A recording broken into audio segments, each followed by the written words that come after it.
Adjunta da Internacional da Educação, a maior federação sindical setorial mundial, que através das suas 383 organizações membros, representa mais de 32 milhões de professores e outros trabalhadores do setor da educação em 178 países e territórios.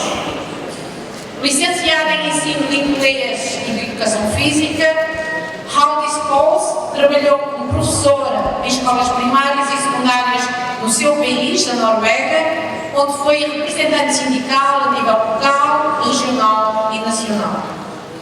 Foi também representante da Noruega no Comitê Sindical Europeu da Educação e membro do Conselho Executivo da Internacional da Educação, de que foi vice-presidente de 2009 a 2012. Faz parte do Conselho de Administração da Parceria Global para a Educação e do Conselho de Administração da Campanha Global contra o Trabalho Infantil. De 2013 a 2020 foi presidente do Conselho de Administração do Centro Europeu Verdeland e integrou o Comitê Diretivo da Educação 2030. É com muito gosto que temos hoje aqui a Haldis e que eu lhe dou a palavra. Obrigada por teres vindo.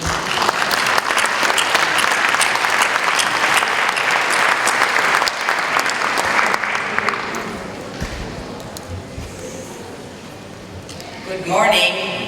I will be speaking English, so those that need translation. Thank you for the introduction, Manuela. Thank you for the invitation to Education International to join in on this important day for FENPROF, because FENPROF is an important and valued member of Education International.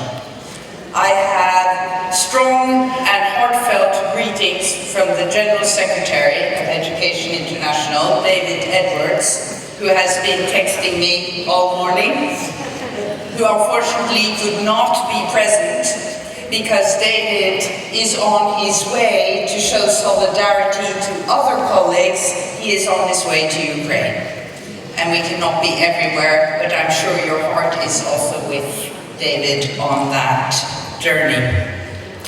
And I want to thank you for what I've heard so far today. The wonderful, excellent lecture we just heard. A lecture that tells us that the role of teachers, the role of unions for teachers, is also about telling the story of what we want education to be. Because what education is defines the roles of our teachers. And that, again, defines their work, which is relevant for their unions. And thank you for the beautiful opening this morning. And the story of what education can be and should be through a violin, through music, through the arts.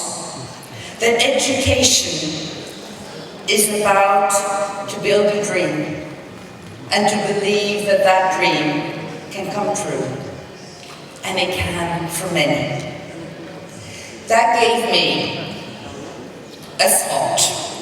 It made me remember, and I'm going to the Nobel Prize again, and I'll come back to my slide later. Another Nobel Prize laureate, not from Portugal, but Doris Lessing received the Nobel Prize in Literature in 2007. Her acceptance speech was a speech about education. It was a speech about the importance of books.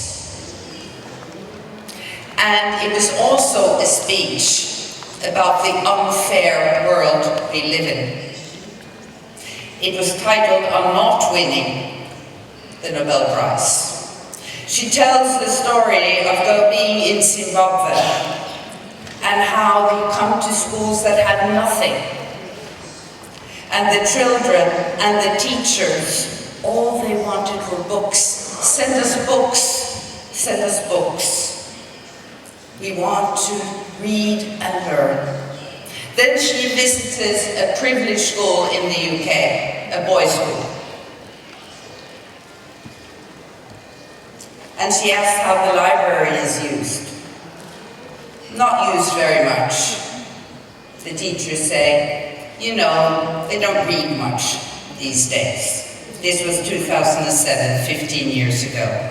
So she concludes, 15 years ago, we are in a fragmenting culture where our certainties of even a few decades ago are questions, and where it is common for young men and women who have had years of education to know nothing of the world, to have read nothing, knowing only some speciality or other, for instance, computers.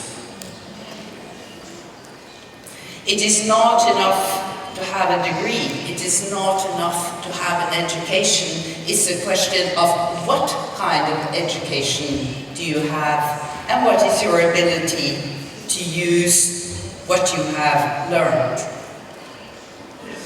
Now the world is talking about transforming education.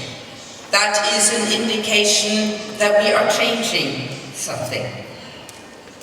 Education always needs to be transformed because it needs to be relevant. Last year, the Secretary General of the United Nations, for the first time ever, called for a summit of heads of state to discuss education and where we are going. It started with a pre-summit in June last year in Paris with education ministers, where Manuela was present, and so was your minister.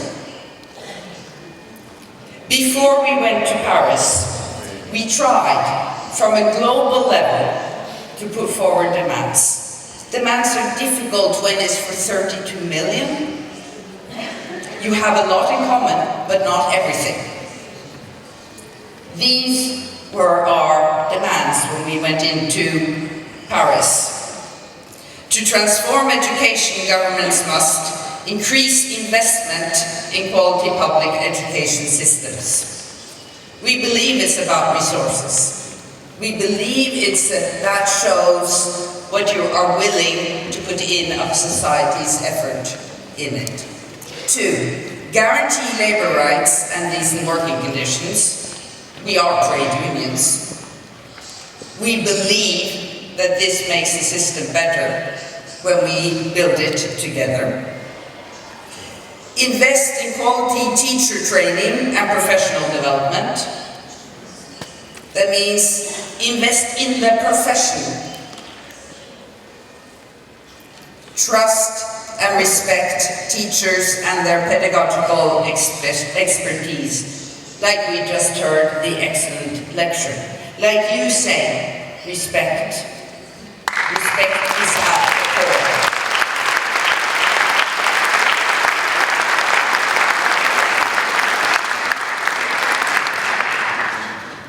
Involve teacher unions in policy through social dialogue. You opened with images of your history. And as a comment, the history of FENPROF is exactly as long as my teaching career and my engagement in unions, which started in 1983. So I recognize the time pictures. You have been good at voicing what you want. To make a solution, you need that to lead with a dialogue with those that make the decisions. We need to be able to mobilize, we need to be able to march, but we also need to be let into where decisions are made so that they don't stay in the streets. So we need social dialogue. Now let me see if I've understood this. Yes. So that was Paris. Then we moved to New York in September with heads of state discussing education, discussing teachers. Many beautiful words.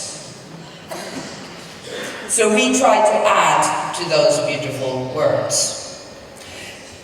managed quite well, among other with the Vice President from Europe on the board of Education International, also one of the presidents of the Swedish Teachers Union. They have just merged with a new name, to remember that, and you will be hearing from Sarah later today. She was on a panel on financing, and she said, if we want to transform education, investment is the only way. There are no shortcuts. You can't do this on goodwill. The only way to stop teacher shortages is through investment in the profession. And my dear friends, this is the greatest challenge for us as a profession. We don't have enough colleagues. And there are not enough that are expressing interest for the future to become our colleagues. There's not enough interest as it looks to replace those of us that are about to retire. The global teacher shortage is huge. The bottlenecks, the causes are different, slightly different. But the commonality is there is a shortage.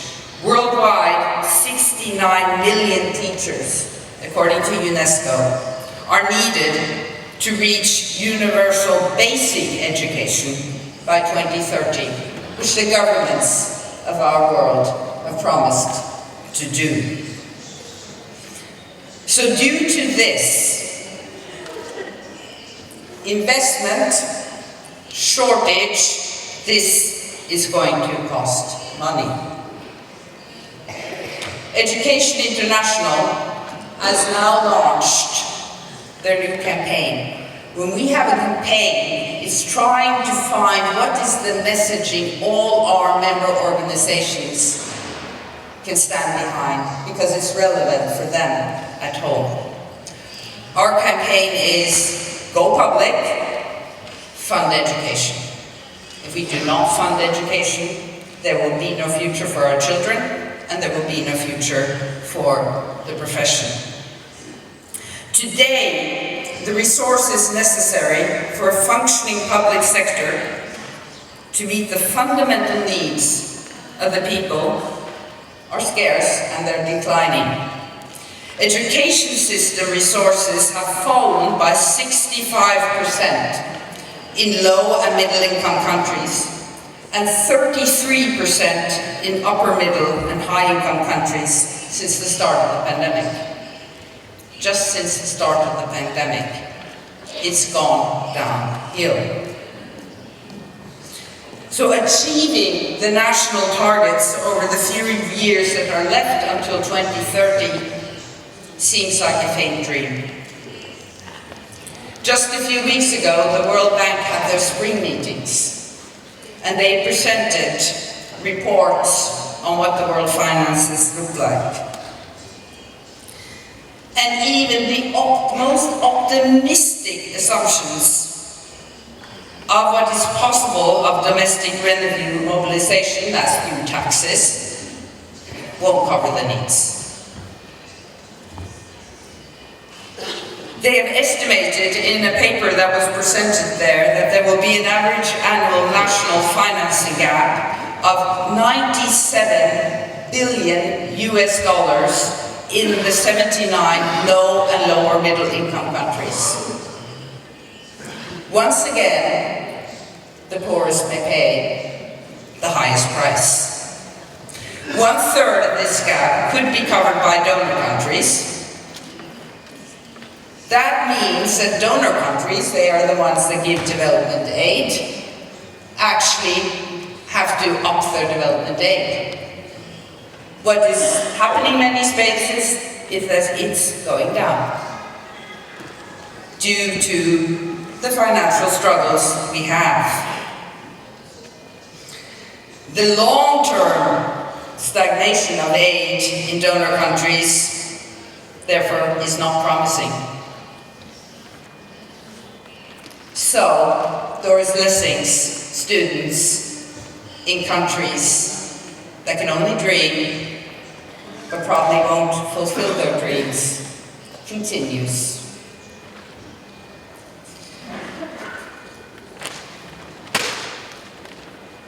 But Education International isn't going to solve this alone. So at the summit in New York, one of our demands was that something was done to look at the teaching profession. At the closing of the summit, there was an announcement that they would establish an international commission on the teaching profession.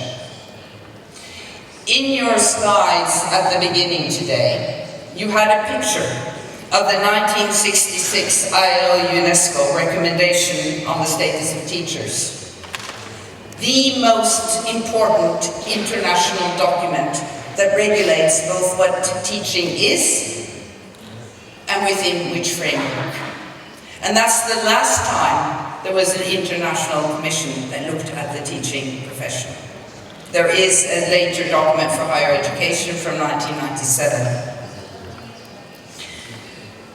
This commission has now turned into a high-level expert panel, so they have changed their name. It is still not announced, but is to be announced any time. It will happen.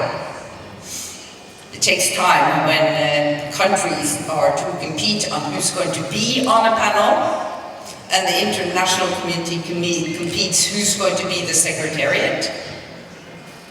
But okay, we're important enough for them to fight about us, as long as they do something. To prepare the work on this high-level panel, they have defined 6 imperatives for the global teaching profession. And I thought they could be a good entrance point to what are the challenges we see because we support these imperatives, and others see for the teaching profession from a global perspective. I don't know the content yet, because they have asked academics to prepare policy briefs on these 6 imperatives. Don't have them yet. One of those academics is in the room, and will speak to you later. But he probably can't say what he's putting in his paper. The first imperative is quality. What makes quality teaching? What do we need to be able to have quality teacher training? What do we need to deliver quality education? What is quality education? The professor gave us an answer. Even this document goes back to the Delors report and what education should be. Learning to know, learning to do, learning to live together, learning to be. An education that brings you further than what Doris Lessing experienced. An education that does what our start of the day does, that has space for the arts, that has space for music, that has space for creativity, that educates the whole child. Education that is relational, human relational, and not through machines. An education which is culturally sensitive, that is bottom up.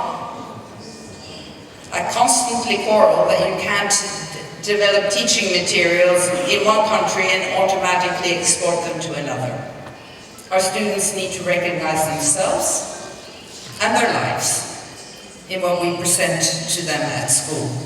So it will be very interesting to see what they come in with here. But what we do know is that you cannot be a good teacher without being well trained. And you cannot be a good teacher without having continuous professional development. My degree from 1983 is still valid in many ways. The pedagogical theory is still valid. But I was trained without ever seeing a computer. I took over at my region once when I was regional president, after a trade unionist who was a hero in my life, I look up to. And he was so sure that after 8 years he was going back to the classroom. He did. But he got no training. He'd been full-time trade unionist. After 2 days he called me, grown man, crying. What do I do? I've been told I have to submit my lesson plans on this platform online by next week. He'd never seen it.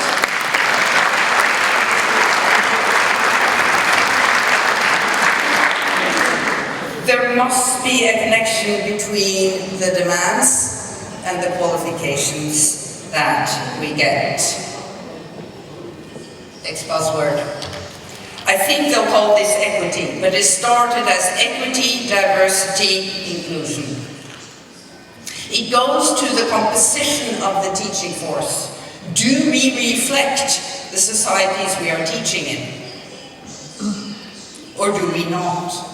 Are we prepared to include and not discriminate and show respect for all our students? That's not the case in the world today. On Tuesday, Monday was Labor Day, we were out marching. On Tuesday, Education International had a webinar discussing the situation for the LGBTI plus members, the lesbian, gay, bisexual, transgender, plus members we have and students. It's a grim picture, my friends. I don't know about the legislation in Portugal, but I know in my country you are still allowed to discriminate against gay teachers if they apply for a job in faith-based schools. Freedom of religion up against non-discrimination still in many instances falls down on freedom of religion and how they define that freedom. So when a freedom to believe that you have a right to discriminate, that discrimination still exists. Also in many European countries. Then we are not including all our colleagues. Then we are not reflecting the diversity of our students. Some of our societies have become more multicultural. We have more migration, more refugees, we're moving around. What do our teacher rooms look like? Do they reflect the classroom? In many countries, no, they do not. And the old story of gender equality. It can still be dangerous to be a female teacher or to be a girl at school in the world we live in. Afghanistan is the most evident and the closest example out there. We need to be there for the marginalized, for the most threatened. We see the big picture, but we must always keep our eye on those that risk falling off and that are not a majority. We have them among us, and we also have a great resource where we do not want to draw on, because you can be an excellent teacher even if you don't fill the majority criteria of who we are. So, we need to include all. What a beautiful word. Humanity. When we look at the teaching profession and their work, it must be human. The professor talked about it. Humanistic. This is about teacher well-being. Not well-being like going to a party, but well-being in the sense that your workplace is healthy, not unhealthy. When I started on the Executive Board of Education International, the World Health Organization published a report that said the greatest health risk for teachers is stress. Stress! We still talk about workload. Too big. We still talk about all the demands put on us that take away our attention from where it should be. the children, the students, the life in the classroom. It creates a sense of non-well-being. How can we create well-being? How can we ensure that the human rights are secured, also for our LGBT colleagues?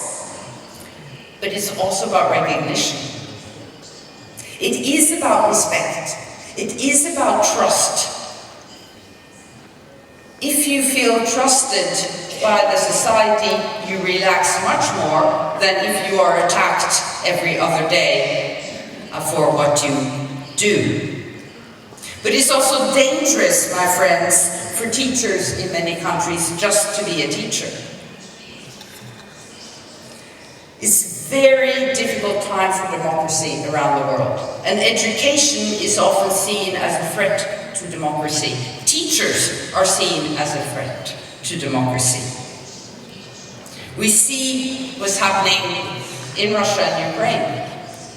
We see how also education becomes a tool in a political fight. We see what happened in Syria. We see what happened in Myanmar. It's been brutal. There have been wars on civilian populations, which affects teachers and students, makes it not safe, and tens of thousands are killed and millions on the move as refugees. We also know that in conflict situations, education institutions often become targets of attack. Very often. Very often, they also use schools as bases for military troops. Last year, the Global Coalition to Protect Education from Attack reported that over a 2-year period, more than 9,000 students, teachers, and academics were harmed, injured, or killed in attacks on education during armed conflict, and that more than 5,000 separate attacks on education facilities or incidents of military use took place. So if it's dangerous to go to work, my friends, you need more humanity. You need safety.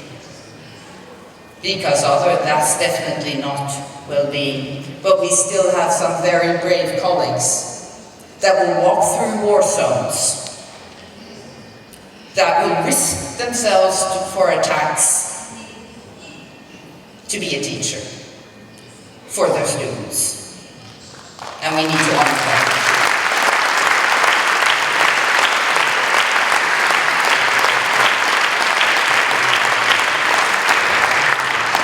And we need to address the sickness in society that things can happen like happened in Serbia 2 days ago.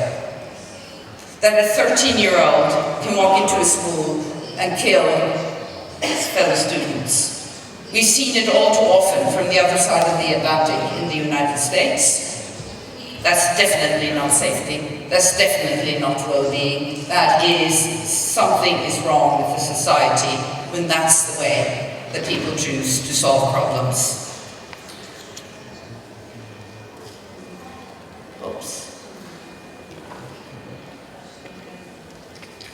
I think I jumped one. Can I go backwards? Yes.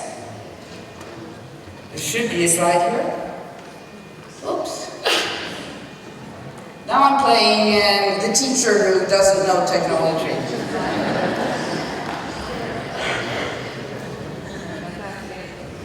There.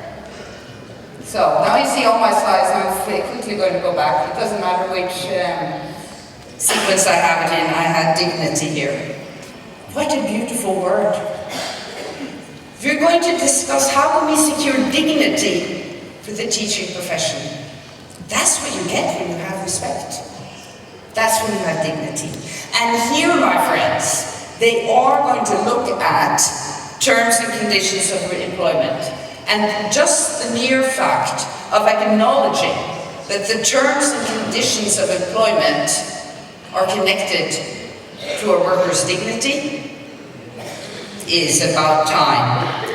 And it is also about salaries, it's about trade unions and the right to bargain, the right to voice collectively and individually the needs, the challenges, the joys of your profession. That gives agency, that gives well-being, and that gives dignity. Now, I think I had one behind here. Sustainability. My friends, sustainability, that's where the teacher shortage comes in. There is no sustainability of education systems without teachers. We've dwelled a lot about it today, we talk about it. We know it's been documented enormous amount of times. The most important quality factor in education is the teacher. So to sustain quality, you need to address the teacher shortage. But you also need to address how we can keep the teachers we have in the profession. I know some of our member organizations have asked that question. They've also asked teachers who had left the profession, what would it take for you to come back? We know some of the answers, and they are addressed under the other imperatives. We just need to come further than speeches. Something has to happen. But sustainability is also about our time's greatest challenge.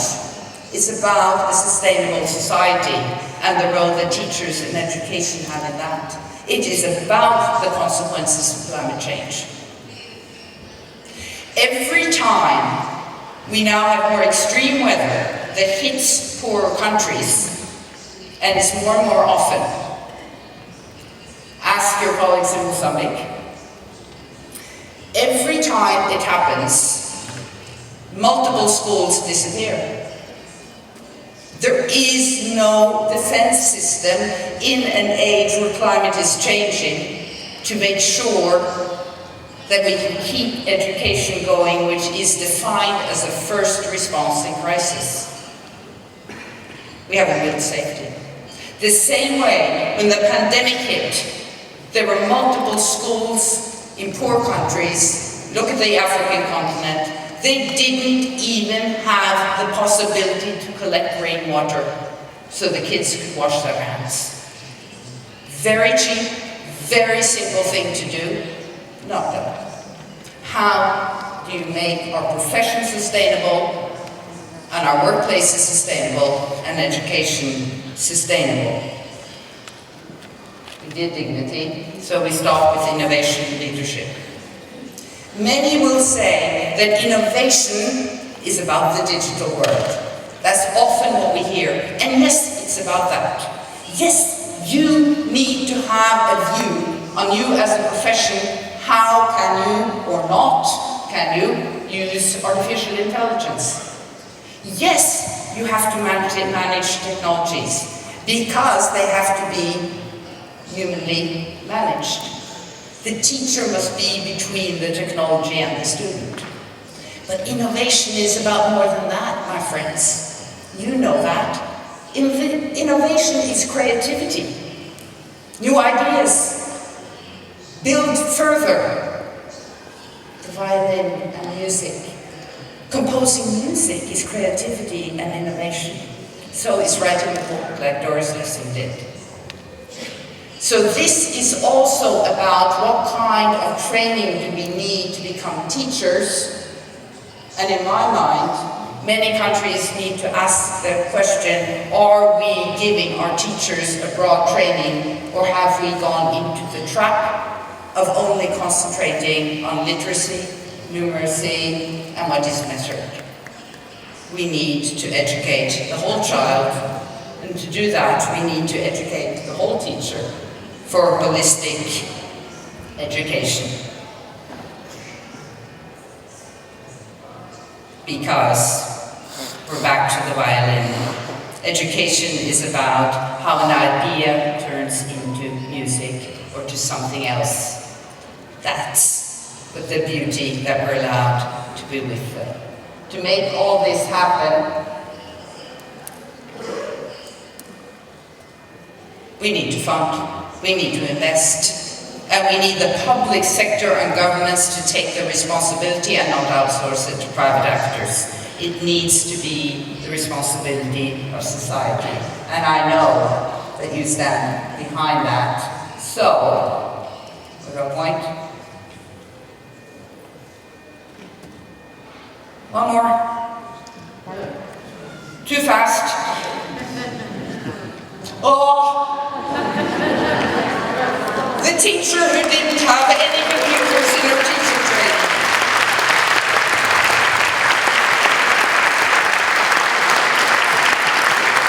Happy anniversary, FENPROF, all of you. 40 years discussing, organizing, fighting, battling, struggling. From Education International, which is 30 years this year. So,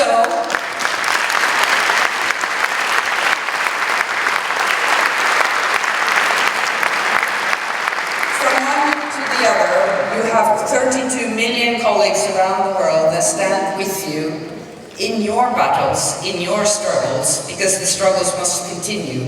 And I hope and I know that you will stand with your colleagues in other countries, in other struggles, to make sure that they know that someone has our back and are standing behind us. Thank you.